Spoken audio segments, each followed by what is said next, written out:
con peras y manzanas. Claro que sí, porque necesitamos explicación con peras y manzanas de la caída libre en la que se encuentra el fondo E. Ahí está don Roberto Saya, lo ves en pantalla. ¿Cómo estás, Roberto? Buenas tardes. Hola, José Luis. Hola, Andrea. Hola a todos nuestros televidentes. Es una de las preguntas que más nos han llegado, que más nos hacen. Oye, ¿qué está pasando con los fondos más conservadores? ¿Por qué siguen cayendo mes a mes y cada mes van rompiendo el récord del mes anterior en cuanto a las rentabilidades? ¿Por qué ocurre esto si se supone que los fondos D y E son los fondos más conservadores, los que tienen vaivenes más tranquilos, prácticamente son planos? No ganan mucho, pero tampoco caen mucho, porque se supone que estos fondos tienen que tener esa característica porque ahí están las personas próximas a jubilar, lo que hace más dramática esta situación. Bueno, vamos a explicarles con pera y manzana nuevamente causa, efecto de qué es lo que está ocurriendo con los fondos de pensiones, sobre todo teniendo en cuenta que hay millones de trabajadores que están en estos fondos, que ya no les queda tanto tiempo para esperar una recuperación y que están viviendo una situación bien compleja. Señor director, por favor, vamos con la lámina para explicarle con pera y manzana lo más didácticamente posible, porque esto es bien técnico, pero aquí vamos a hacer un esfuerzo para que usted, señora, señor, lo entienda. Aquí está, lo he puesto, caída histórica del fondo E. ¿Cuáles son las razones de este desplome de rentabilidad? Vamos ahora con las cifras, vamos ahora con los números. Primero vamos a explicar los números y después por qué ocurre esto. Esto es lo que se ha sabido en el mes de octubre, lo que ocurrió con los 5 multifondos. Ustedes pueden ver que los fondos más riesgosos, paradójicamente, son los que tienen mejor rentabilidad. Fondo A, 1,85, súper buena rentabilidad. Fondo B, 0,40, y de aquí para abajo empieza a quedar la escoba. El fondo C, que es un fondo neutro, tiene una caída de 1,99%, y el fondo D, 5,37%, y el fondo E, una caída, fíjense ustedes, de 7,35%. Nunca la peor en la historia de la creación de los multifondos, el fondo E había tenido una caída mensual tan brusca, tan fuerte como esta, José Luis. Estamos hablando de una caída acumulada de un 20%. De un 20%. Mira, veamos la otra lámina para que veamos esa dimensión que tú preguntas, José Luis, porque aquí ustedes pueden ver lo que tú planteabas. Y acá está lo que tú decías, José Luis. En lo que va del año, entre enero y octubre, el fondo E acumula una caída de 20,31%. Pongámoslo esto en plata, porque la gente lo entiende con dinero, con plata. Si una persona que estaba en el fondo E a comienzo de año tenía 100 millones de pesos en sus fondos de pensiones, ahora tiene 80 millones de pesos. O sea, ha perdido en rentabilidad 20 millones de pesos, o su fondo ha disminuido en 20 millones de pesos.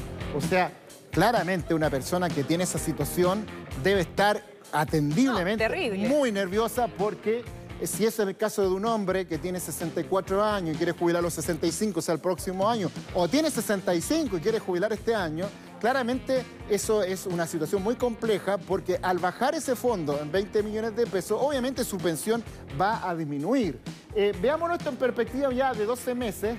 También la situación es compleja. En 12 meses también bordea el 20% en el caso del fondo E, y en el fondo D, 13%. Entonces, es una situación que está afectando mucho a las personas que están próximas a jubilar, y como digo yo, Andrea, tienen poco espacio, poco tiempo para esperar que los mercados se recuperen. Para la recuperación, que es lo que normalmente se dice, no hay que mirar esto a largo plazo, porque esa pérdida puede volver a recuperarse, pero en el caso de quien está a punto de pensionarse, quizás no tiene ese tiempo para recuperar esos fondos perdidos. Ahora, la pregunta que muchos se hacen es, ¿por qué los fondos más conservadores, que se supone que es donde se daba mayor garantía a las personas, y por eso quienes están a punto de pensionarse están en esos fondos más conservadores, son los que han tenido las peores pérdidas?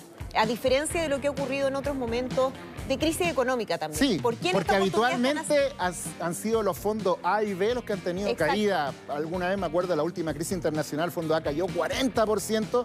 Y claro que recuperó rápidamente al otro año ese 40%, pero fue el fondo A, y uno más o menos sabe que eso puede ocurrir en el fondo A. Pero como bien dices tú, el fondo D y E, no, pues esto no ocurría. ¿Pero qué pasa? Lo vamos a explicar con pera y manzana. Vamos a la otra lámina, por favor, señor director, para ver las razones. ¿Por qué los fondos más conservadores han tenido estas caídas tan fuertes? Y aquí lo estamos viendo. Aquí hay que decirlo con todas sus letras.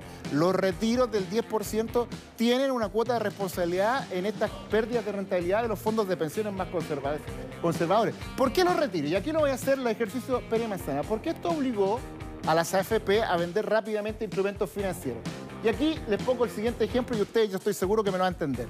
¿Quién no vendió alguna vez un auto apurado porque tenía que comprar otro, qué sé yo? Y si vendiste el auto apurado, ¿qué pasó? Lo vendiste más barato de lo que tú pretendías vender. Lo querías vender un auto en 8 millones de pesos, lo vendiste apurado, lo tuviste que vender en 5 o 6 millones. ¿Quién a veces le ha pasado que ha vendido una casa apurado porque va a viajar, qué sé yo, lo trasladaron a otro país? Bueno, esa casa al venderlo apurado, tienes que venderla en 2 semanas, al venderlo apurado, ese precio bajó. Eso es lo que ocurrió. Aquí se vendió apurado, se tuvo que vender apurado por la ley de los retiros del 10% y esa rentabilidad bajó.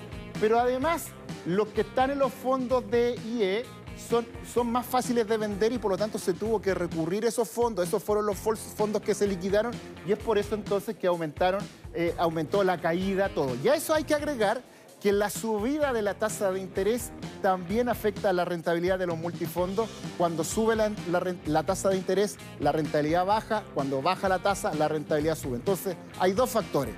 La caída de los fondos por el tema de los rescates del 10% y además la subida de la tasa de interés, que algo tiene que ver con los rescates porque la tasa sube por el tema de la inflación. Vamos a escuchar lo que dice CIEDES, que es uno de los organismos que estudia esto, y también a un economista que dice, ¿qué se puede hacer? ¿Qué puedo hacer para enfrentar esta situación? Lo vemos ahora. En esto habría incidido el alza por sobre lo esperado de la tasa política monetaria anunciada por el Banco Central en respuesta a las presiones inflacionarias, pero sobre todo a la incertidumbre política ocasionada en el contexto del cuarto retiro de fondos previsionales. Ahí está entonces Rodrigo Gutiérrez. Podemos ver ahora entonces al economista también que consultamos respecto de qué es lo que se puede hacer, porque esta es una de las preguntas que más me han hecho. ¿Qué hago? ¿Me cambio de multifondo? ¿Postergo la jubilación? ¿Qué hago al respecto? Veamos esta declaración y la comentamos a la web. El consejo para las personas que ya están ahí es tener la calma. Esto se debe revertir una vez superada esta crisis sanitaria. Todos esperamos, lo que ocurre es que no tenemos la certeza de cuándo vamos a superar esta crisis. Bien, ahí está el consejo de José Luis Ruiz, uno de los economistas que sabe mucho de esto. Él fue miembro de la Comisión Bravo. José Luis, sí. Andrea, fíjense que yo creo que aquí hay dos cosas. Una, si hay una persona que quiere jubilarse y puede postergarlo, un consejo que se le puede dar, ojalá pudiera postergar, porque este no es un buen momento para jubilarse, porque bajó tu fondo, esto te va a significar una pensión menor de la que tenías presupuestado quizás hace un año.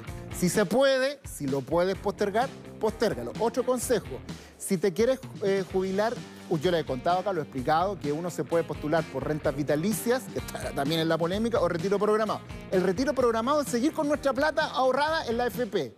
El consejo que yo daría ahí es optar por retiro programado, o sea, que siga la plata en el fondo E, en la AFP, y esperar, apostar a que en un futuro, ojalá lo más cercano posible, el fondo E se recupere.